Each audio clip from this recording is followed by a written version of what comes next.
Joseph James DeAngelo Jr. was born in Bath, New York, November 8th, 1945. Joseph's father was in the United States Army. His family wouldn't stay that long in New York, though. By the time he turned 7, his father was stationed in Germany. Joseph had 2 older sisters, Connie and Rebecca, and a younger brother, John. While living in Germany, Joseph witnessed his sister Connie being assaulted by 2 airmen inside of a warehouse. Also, all of the children reported abuse from their father. Joseph had a rather disturbing childhood, claiming to bear witness to multiple assaults on his family. The family would move to California in 1959. Joseph would attend high school at Folsom High School. He would not graduate, though, and opted to get his GED in 1964. He would join the Navy and serve in the Vietnam War. Once he was out of the Navy, Joseph would become a police officer in May of 1973, serving in the Theft Prevention Unit until 1979. Now, this is where our story starts to get rather interesting. Joseph was fired from the police force for shoplifting a hammer and dog repellent. After he was fired, he threatened the life of the police chief and even allegedly began stalking the chief's house. Now, I cannot find any evidence backing up these claims, so they are up to interpretation. He was married twice in this time period. His first marriage was in 1970 and ended only a year into the marriage after he became very abusive and threatening his wife with a firearm. The second marriage lasted from 1973 to 1991, and he would have 3 daughters. Joseph would have many names throughout his criminal career. I'll leave a link down below so you guys can see all of them. There's about 7 to 10 of them. The time frame is now around 1973. He would begin burglarizing homes and would shoot one person fatally over a span of 20 months. Within that 20 months, he was also linked to 120 robberies and 1 unaliving. The telltale sign that it was him was he was most notable for ransacking women's underwear drawers during his robberies. Now, these were petty crimes compared to what he started doing in 1976. Joseph would start stalking women at any hour of the day or night. He would follow them home, watch them through their windows. Then he would find a way to enter their homes and assault them. Joseph stalked his victims like a lion stalks its prey. Not only would he keep tabs on his victims, he would also talk with his police friends who were working on the case.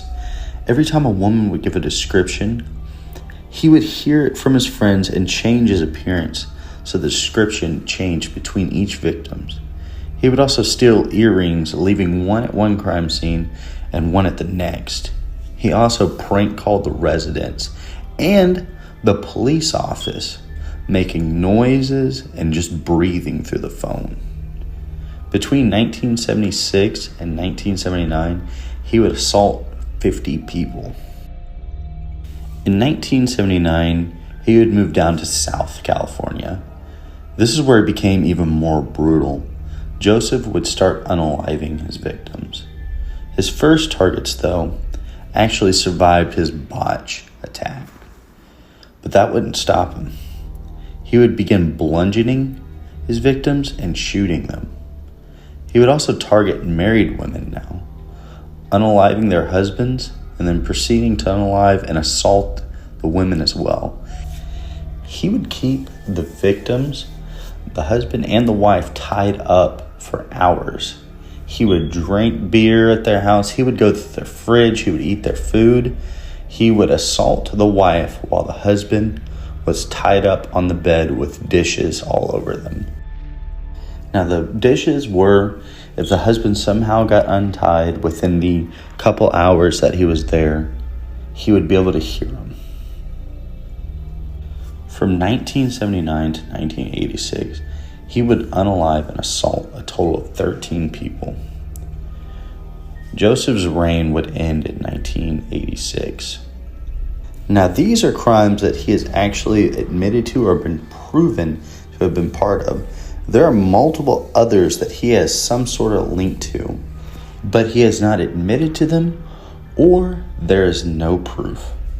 The most notable one is the Melbourne serial unaliver, also known as Mr. Cruel, who did awful things to children at the time he was stationed there during his time in the Navy, abruptly ending once he left. Now, I've read 2 reports on that. One says he's linked and the other said he is not. So this one is more up to interpretation. He has not admitted to it, and there's no DNA evidence linking him to it. All of these cases were considered cold by the police until they would catch a huge break in 2016. DNA evidence from the crime scene actually ended up matching DNA evidence submitted by one of his family members on Ancestry.com. The police would be able to track the family tree on Ancestry.com and find him, and he would be linked to every city the murders happened in at the same time frame, and his DNA would end up matching. He would be arrested in 2018. He would be charged with 13 counts of unaliving and would be sentenced to 11 consecutive life sentences at the age of 72. Now, the time frame for the assault charges and the robberies, they could not charge him with it because it had been too long. But at least they ended up catching him at the end. Let me know what you guys think. I know there's a lot of information on this case. Let me know what I missed, what I left out. I'd love to hear more on this one. This is probably the serial unaliver that scares me the most, just because of how aggressive he was. Let me know what your guys' thoughts are. Thank you guys for watching. Don't forget to like and subscribe.